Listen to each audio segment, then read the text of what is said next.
வச்சு காலைல 1300 ரூபாய் வயசு வயசு வருமா? நான் தப்பா பேசுறேன்.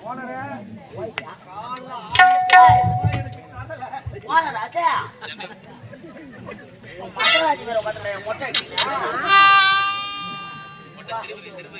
ஐயா 1300 ரூபாய் கொடுப்பா. இன்னும் 3 லேகின் வாங்கி போட்டு வருவாரு. ஐயா இனிமே திருட முடியாது. இனிமே திருட முடியாது. நானா சொல்றேன், ஒரு டாக்டருடைய மகன் என்னவாக இருக்கின்றார்? ஒரு வக்கீலுடைய மகன், விவசாயியுடைய மகன். அப்ப நீங்க என்ன வேலை செய்யறீங்க? உன் பிள்ளையும் இதை விட திருட்டு பையனாதான் வளரணும். நீ சொல்வது உண்மைதான். உண்மைதான். ஏனென்றால் அத பின்ன திருடனுக்கு வந்து திருட்டு பையனா வரது என்ன சொல்லவே இல்லையா?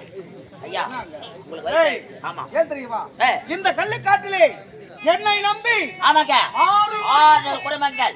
ஐயா நேத்து கூட ஒரு ஆயா செத்துச்சுங்க. பசின்னு வருமே. நம்ம ரொம்ப நாளா திருட போல. ஆனா போன இடத்துல பொற்பொருள் எதுவும் கிடைக்கவில்லை. கிடைக்கலங்க. அதனால் ஆமா நம் காட்டில் வாழ மக்கள் எல்லாம் ஆமாங்க இப்பொழுது பசியும் பட்டினியாக இருக்கிறார்கள். அதனால் ஐயா அவர்களுக்கு ஆமாங்க தேவையான பொற்பொருளை நம்ம வாங்கி தர வேண்டும். ஆமாங்க. அதனால் உண்மை போல என்ன வேலை செய்ய முடியவில்லை. முடியாது. நீ கூறுவது உண்மைதான்டா. நான் சொல்றேன், இதான் முக்கியமான இடமே. எந்த பெத்த புள்ளையும் தகப்பன் பேச்ச கேட்கவே கேட்காதுங்க. அப்பன் பேச்ச கேட்க மாட்டான். அப்பன் பேச்ச கேட்கற மாதிரி இருந்தா அப்பா டேடுன்னா போதும் உக்காரான்னு அப்படியே. அதுதான் சொல்றேன், என்னைக்குமே பெத்த தாயை தான் பிள்ளைங்க எல்லாம் மதிப்பாங்க. உண்மைங்க. அதான் அம்மாண்ட போனா எம்மா எனக்கு பைக் வாங்கி கொடு 1 லட்சம் ரூபாயிலன்னு கேட்பான். இவங்க வாங்கி புது பைக்கை வாங்கி படிச்சிடுவாரு. படிச்சுட்டு சும்மா 100ல முழுக்குவாரு. 108ல வாங்கி ஓடி வருவாங்க. சத்தியமா வா தயவு செய்து யார் வாகனம் இருசக்கர வாகனம் யார் ஓட்டினாலும் தலை கவசம் அணிய வேண்டும். இங்க இது எங்களுடைய கட்டியாமத்தல் இனியா நாடக மன்றத்தின் சார்பாக இருசக்கர வாகன ஓட்டுவர்கள் அனைவரும் ஹெல்மெட் என்று சொல்லக்கூடிய தலை கவசம் அணிந்து வண்டி ஓட்டுமாறு இனியா நாடக மன்றத்தின் சார்பாக கேட்டு நிதானமா போங்க. போகும்போது அம்மா இருக்கிறாங்க, அப்பா இருக்கிறாங்க, நமக்குன்னு ஒரு குடும்பம் இருக்குதுல. தயவு செய்து எல்லா இளைஞர்கள் தான் இது முக்கியமா கேட்கணும். ஐயா கோச்சிக்காதீங்க, ஒரு உண்மையை சொல்றோம். போன வாரம் கூட இவங்க பையன் ஆக்சிடென்ட்ல செத்துட்டான்.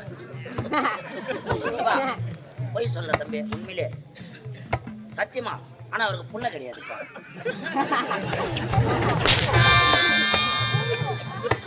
நானா சொல்றேன், அம்மா கூட்டு பக்குவமா சொல்லு.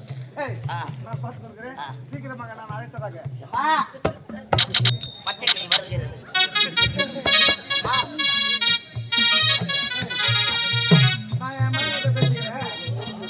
நான் வரமா நீங்க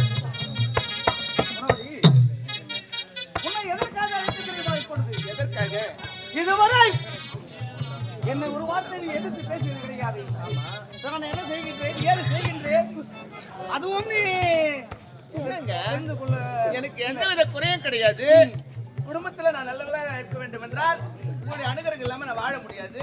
அப்படி இருப்பதற்கு நீங்க அனைத்தும் எனக்கு வசூல் செய்து தரீங்க, அனைத்தும் எனக்கு செய்து வைக்கிறீங்க. பிறகு என்னங்க எனக்கு குறை இருக்குது? உங்களுக்கு ஒரு கேள்வி கேட்கிறோம். ஆமா என்னங்க? அதாவது பொது கேள்வி சொல்லுங்க. ஒரு டாக்டருக்கு மகனாக பிறந்தவன் என்ன வேலை செய்வா? அவன் டாக்டரா தான் இருப்பான். வக்கீலுக்கு மகனாக பிறந்தா வக்கீலா இருப்பான். போலீஸுக்கு மகனாக பிறந்தா போலீஸா இருப்பான். ஒரு திருடனுக்கு மகனாக பிறந்தா அவன் அந்த திருட்டு தொழில் தான் செய்வான்.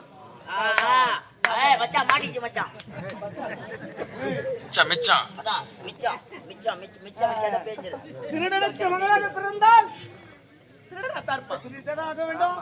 ஆமா, இதுவரை நான் பொன் பொருள்கள் அனைத்தும் சம்பாதித்து எடுத்து வந்து குடிக்கிறேன். கஷ்டப்பட்டு உழைச்சு எடுத்துட்டு வரீங்க.